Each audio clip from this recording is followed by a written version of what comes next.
Okay, so here we've got a camper van parked on the left and a car coming towards us. Look how closely we passed that camper van. What do you think we should have done? Yeah, you're right. Hold back. Okay, got a pupil here and I've asked them to take the next road on the right. They haven't spotted the turning on the right. They haven't spotted the road markings that says that right-hand lane for the right-hand turn. And now they're cutting very, very late. What do you think the risk could have been there? Right, this was a good one. The sat-nav says follow road to the left, and they missed the arrows and carried on going. Right, so we've got this is an actual test, and the pupil failed their test for this. There's roadworks on the left, there's traffic lights here saying wait here. If we'd have seen the two trucks just gone past, a car and a van on the right hand side, and we can see the lorry coming towards us now.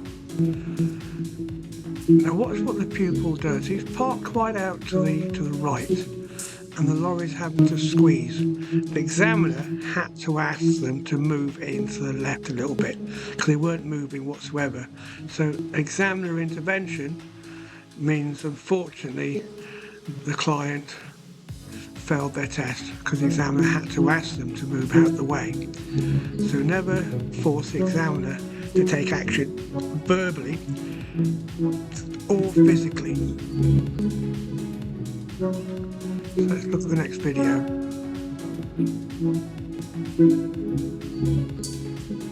This one's quite interesting. Yeah, if we see a stop sign there, stop sign on the left and a stop on the road. Now the pupil does stop further back to let the pedestrian cross, which is excellent. Then we move up a little bit and then we stop again. So we're not right up to the line. And this is where the pupil would fail their test. So they stop again, now they move up, but they don't stop at the stop line, they continue to go. And unfortunately, that's where you can fail your test. Now this one's a good one. Coming up and the car comes towards us and the pupil stops. Having spoke with the pupil later on, they said they stopped to let the pedestrians cross because they got confused about right of way with the pedestrians. And of course now they've stopped to the left, which signals to everybody else behind them that they're parked up. So look at the two cars parking and then coming straight past us. So that causes a risk. Now we're coming up again and I've asked them to turn left, next to them on the left. There's a car coming out on the left and unfortunately they stop again to let the car come out. And look at the caravan on the right, or the camper van, and the car having to squeeze through.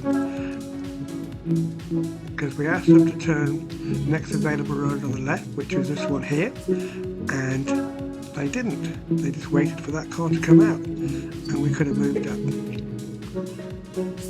They're causing a risk. Now this one is a really good one.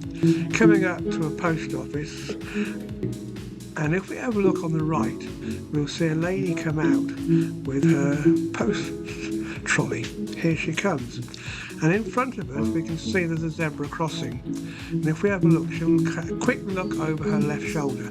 That tells us she's about to cross. Can't quite see it there, but that's what she did. And that's a fail, unfortunately. So now we're coming up to another car, making a manoeuvre. And the client couldn't make their mind up. So they stopped and then decided to go. And of course the car pulled out in front of them, causing a risk. So what do you think the client should have done? Maybe hold back and waited? And unfortunately they failed their test because of that. So now we're coming up to another client, the same thing, stop sign, as you can see on the left.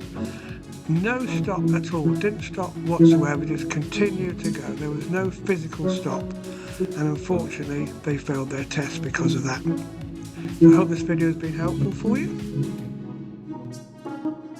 I'm Malcolm, School of Motoring, ADI.